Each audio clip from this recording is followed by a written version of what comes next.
ស្ត្រីម្នាក់មើលទៅដូចជាកំពុងមកទស្សនាគ្រឹះស្ថានពេទ្យប៉ុន្តែនៅជាក់ស្ដែងនាងមកទីនេះដើម្បីថតកត់សក្ខីកម្មអ្នកដែលរស់នៅក្នុងគ្រឹះស្ថានពេទ្យនេះសុទ្ធតែជាអ្នកបោកប្រាស់ដែលធ្វើជាឈឺដើម្បីទទួលប្រាក់សំណងធានារ៉ាប់រងច្រើនបុរសម្នាក់ដែលនៅមុខកៅអីលេខ9ដើរយ៉ាងលឿនប៉ុន្តែប្រវត្តិព្យាបាលបង្ហាញថាគាត់អាចដើរបានត្រឹមតែ3ជំហានប៉ុណ្ណោះគាត់ជាអ្នកជំងឺដែលមានអាការៈឈឺទ្រូងគាត់បានធ្វើជាឈឺរយៈពេល2ឆ្នាំរកលុយបានដល់ទៅ100លានសូម្បីតែភរិយារបស់គាត់ក៏បើកម៉ូតូម៉ូសារ៉ាប៉ុន្តែប៉ុន្មានវិនាទីបន្ទាប់សញ្ញាហានិភ័យរបស់មន្ទីរពេទ្យបានលើកឡើងយ៉ាងភ្លាមភ្លាត់អ្នកជំងឺទាំងអស់ត្រឡប់ទៅបន្ទប់របស់ខ្លួនយ៉ាងជំនឿស្ត្រីម្នាក់លើកកាបូបដៃឡើងដើម្បីថតរូបអ្វីទាំងអស់នៅមុខនៅក្នុងសាលប្រជុំបរិវេណម្នាក់អះអាងថាមកជួសជុលកុំព្យូទ័រគាត់បានចម្លងទិន្នន័យអំពើក្រតកម្មទាំងអស់របស់មន្ទីរពេទ្យ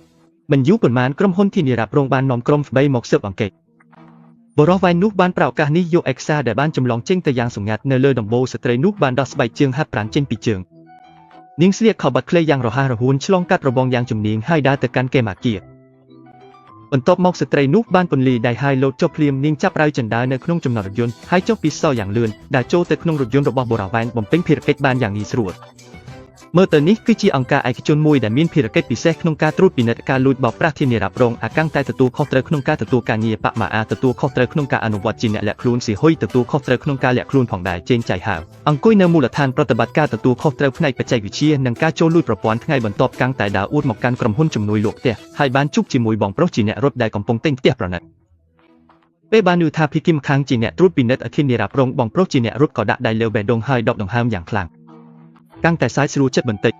អូនមិនចាំបាច់ធ្វើជាអ្នកលេងទេគាត់យកវីដេអូការលេងកីឡារបស់បុរសនោះចេញមកបង្ហាញដោយសមត្ថភាពក្នុងការរត់របស់អ្នកបើបុព្វមកទីនេះក៏ត្រូវហៅថាបងធំដែរបើគ្មានអ្នកនៅអូឡ িম্প ពិកឆ្នាំក្រោយខ្ញុំក៏មិនមើលទេទៅបកក្រុមហ៊ុនធានារ៉ាប់រងម្ដងសោកស្ដាយមែនទែននេះហើយបងអ្នករត់ត្រូវប៉ូលីសចាប់មន្ទីរពេទ្យដែលពាក់ព័ន្ធក៏ត្រូវBBយកទៅអស់ក្រុម4អ្នកឆ្កែឆ្កួតមនុស្សគ្រប់គ្នាបានប្រាក់ឆែកប្រាក់ច្បាច់ 50,000 ពីក្រុមហ៊ុនធានារ៉ាប់រងប៉ុន្តែពួកគេក៏មើលរូបគ្រួសាររបស់ខ្លួនក្នុងទូរស័ព្ទផងដែរតែសម្រាប់កាំងតែគាត់មិនអាចមានសុភមង្គលបានសោះ2ឆ្នាំមុនកូរ៉េបានកើតមានហេតុការណ៍យន្តហោះធ្លាក់ដ៏គួរឲ្យភ្ញាក់ផ្អើលនៅកោះជេជូប្រពន្ធនិងកូនរបស់កាំងតែគឺជាអ្នកជិះយន្តហោះនោះពិតនេះបានក្លាយជាការជិះចាប់សម្រាប់ជីវិតរបស់បុរសម្នាក់នេះជារៀងរហូតថ្ងៃបន្ទាប់បុរសនោះបានជួបឪពុកនិងកូនស្រីមួយគូខណៈពេលកំពុងធ្វើការអគារមួយនៅសេអ៊ូលបានរលំចុះយ៉ាងភ្លាមភ្លាត់អ្នកអភិវឌ្ឍទទួលប្រាក់សំណងពីក្រុមហ៊ុនធានារ៉ាប់រងរាប់ពាន់លានវុនប៉ុន្តែចំណាយសម្រាប់ការរងរបួសនិងស្លាប់របស់អ្នកជួវិញគ្មាននរណាទទួលខុសត្រូវក្នុងបរិយាកាសដែលមនុស្សមានស្មារតីទទួលខុសត្រូវកាំងតែបានសម្រេចជួយឪពុកនិងកូនស្រីគូនេះដើម្បីការពារសិទ្ធិរបស់ពួកគេបំពង់បាញ់ផ្សែងរបស់ហាងអាំងសាច់ចាប់ផ្ដើមរញ្ជួយធូលីច្រើនធ្លាក់ចុះពីលើដំបូលជាមួយនឹងការរញ្ជួយខ្លាំងរបស់តុបរិភោគអាហារអតិថិជនចុងក្រោយចាប់ផ្ដើមដឹងថាអគារនេះកំពុងនឹងរលំអតិថិជនរត់ចេញពីហាងយ៉ាងរហ័សនិងមិនស្ទាក់ស្ទើរម្ចាស់ហាងក៏នាំកូនប្រុសចេញមកផងដែរនៅពេលនេះកែមផ្សព្វផ្សាយលើដំបូលក៏កំពុងនឹងធ្លាក់ចុះមកផងដែរប៉ុន្តែក្មេងប្រុសម្នាក់វិញមិនខ្វល់ពីគ្រោះថ្នាក់នោះទេគាត់រត់ត្រឡប់ចូលទៅក្នុងបន្ទប់ម្ដងទៀតមូលហេតុគឺក្មេងនោះនៅតែទុកប្រដាប់លេងរបស់គាត់លើតុបន្ទាប់មកស្នាមប្រេះលើជញ្ជាំងក៏ចាប់ផ្ដើមធំឡើងទាំងផ្សព្វផ្សាយដែលធ្លាក់ចុះបានបិទផ្លូវចេញតែមួយគត់របស់ហាងតូចនោះស្ត្រីម្នាក់បានការពារក្មេងដោយកន្ទុយខ្លួនចុះយ៉ាងអស់សង្ឃឹមនៅវិនាទីបន្ទាប់ជាមួយនឹងការធ្លាក់ចុះរបស់ទាំងផ្សព្វផ្សាយធំមួយនោះអគារទាំងមូលបានរលំចុះយ៉ាងពេញលេញក្មេងប្រុសត្រូវបានម៉ែរបស់គាត់អោបយ៉ាងតឹងរឹងក្នុងអមយ៉ាងអស្ចារ្យដោយគ្មានរបួសសោះប៉ុន្តែស្ត្រីនោះវិញបានចូលទៅក្នុងបន្ទប់នៅក្នុងអគារនោះវិញនាងបានធ្លាក់ចូលស្ថានភាពស្លាប់ខួរក្បាលយ៉ាងពេញលេញទិន្នន័យបង្ហាញថាចំណាយសម្រាប់ការព្យាបាលរបស់ស្ត្រីនោះខ្ពស់ដល់1លានយ៉ាងក្នុងមួយថ្ងៃប៉ុន្តែតែម្ដងក៏មិនមាននរណាទទួលខុសត្រូវចំពោះហេតុការណ៍នេះទេមើលទៅកាន់ប្រដាប់លេងនៅក្នុងដៃក្មេងប្រុសនោះយំរហូតមិនអាចនិយាយបានដោយសារតែវា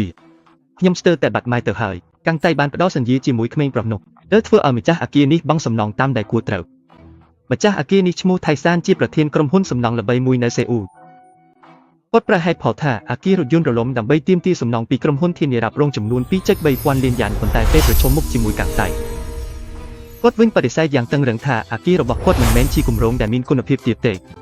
េវាក៏ជាយ៉ាងនោះដែរក្រុមឆ្កែឆ្កួតចេញដំណើររួមគ្នាបែម៉ាអាប៉ាបានដាក់ឧបករណ៍ស្កាប់ស្ដាប់នៅក្រុមហ៊ុនសំណង់ថៃសានក្នុងហួយប្រើការតុបតែងជាអាបេតដើម្បីតាក់ទាញបានដាក់កាមេរ៉ាក្នុងបន្ទប់ប្រជុំរបស់ក្រុមហ៊ុនគួរឲ្យសោកស្ដាយដែលប្រតិបត្តិការនេះទើបតែដំណើរការបានពាក់កណ្ដាលប៉ុណ្ណោះស្ត្រីម្នាក់បានរកឃើញថាបុរសវាយម្នាក់កំពុងមើលគាត់នៅមុខទ្វារក្នុងហួយគិតបាននៅពេលនោះហើយប្រាប់ថាមានកណ្ដុរនៅការិយាល័យបុរសវាយនោះជឿអ្វីដែលគាត់និយាយរឿងនេះបានជួយឲ្យស្ត្រីនោះរួចផុតពីគ្រោះថ្នាក់អ្នកជំនាញផ្នែកសំណង់បានពិនិត្យមើលគំរូដ៏ចម្លែកមួយផែនការរចនាមិនមានបញ្ហាឡើយ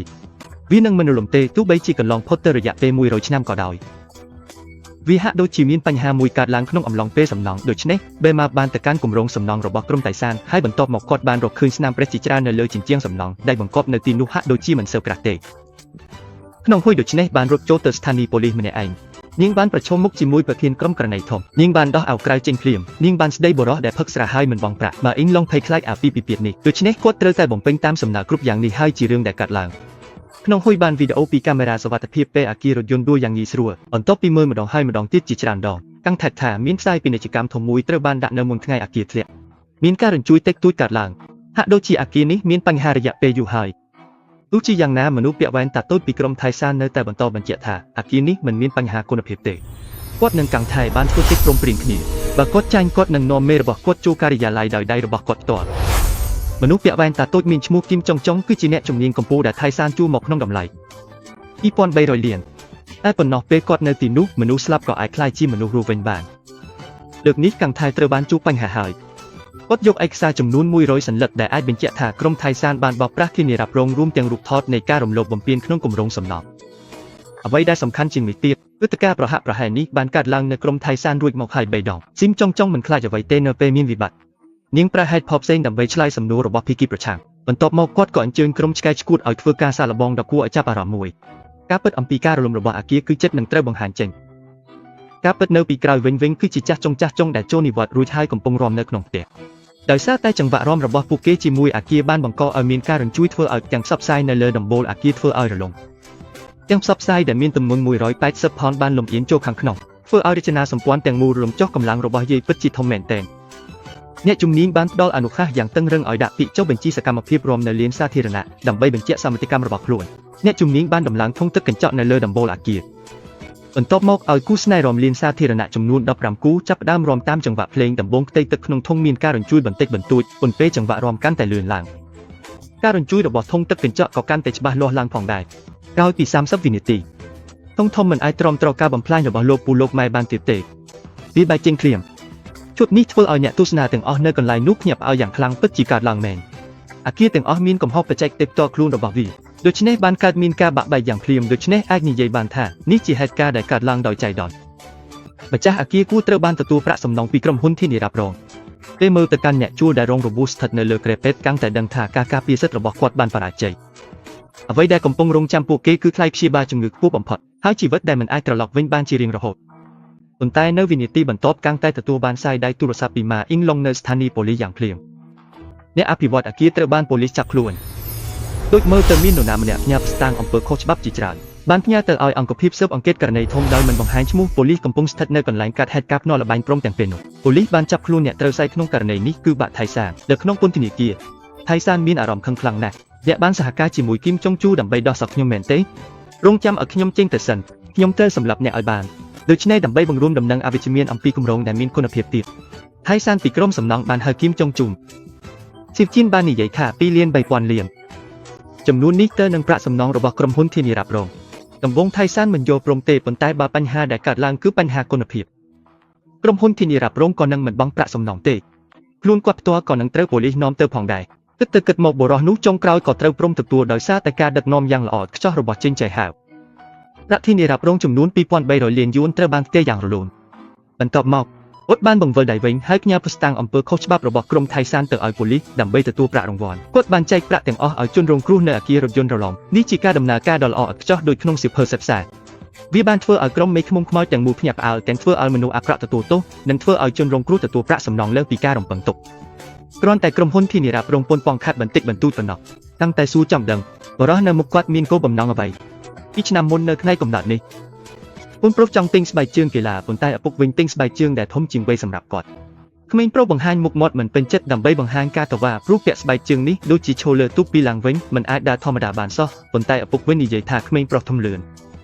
ស្បែកជើងនេះអាចពាក់បានរហូតដល់3ឆ្នាំទៀតបុរសម្នាក់នេះមិនដែលគិតថាស្បែកជើងនេះនឹងក្លាយជាការសោកស្ដាយសម្រាប់ជីវិតរបស់គាត់ទេមនុស្ស3នាក់បានមកដល់ប្រលានយន្តហោះហៅខូដើម្បីរៀបចំធ្វើដំណើរទៅកោះជេជូប៉ុន្តែដោយសារតែបញ្ហាការងារបុរសនោះត្រូវឡើងយន្តហោះជើងក្រោយដើម្បីជួបគ្រួសាររបស់គាត់មុនពេលចេញដំណើរឪពុកបានចងខ្សែស្បែកជើងឲ្យកូនប្រុសយ៉ាងម៉ាំងម៉ាត់មនុស្ស3នាក់បានប៉ះដៃលានឹងថានឹងជួបគ្នាវិញក្នុងរយៈពេល2ម៉ោងទៀតមិនគិតដល់សោះការលានេះគឺជាការចាក់ចែងជាអចិន្ត្រៃយ៍ក្មេងប្រុសដែលអង្គុយលើយន្តហោះមានអារម្មណ៍រំភើបខ្លាំងណាស់ប៉ុន្តែនៅក្នុងបន្ទប់បើកយន្តហោះកំពុងបញ្ជាការនៅលើជើងហោះហើរនេះកំពុងប្រើថ្នាំប្រឆាំងជំងឺសពីកស្រពិលបុរសនោះបានរុញដងបញ្ជាមិនយូរប៉ុន្មានទេគាត់បានបើកយន្តហោះឡើងដល់កម្ពស់ 10,000 ម៉ែត្រគាត់មើលទៅមេឃពណ៌ខៀវនិងពណ៌ខាងមុខភ្នែករបស់បុរសនោះចាប់ផ្ដើមមើលត្រង់យ៉ាងភ្លាមគាត់ដូចជាកំពុងសម្រេចចិត្តអ្វី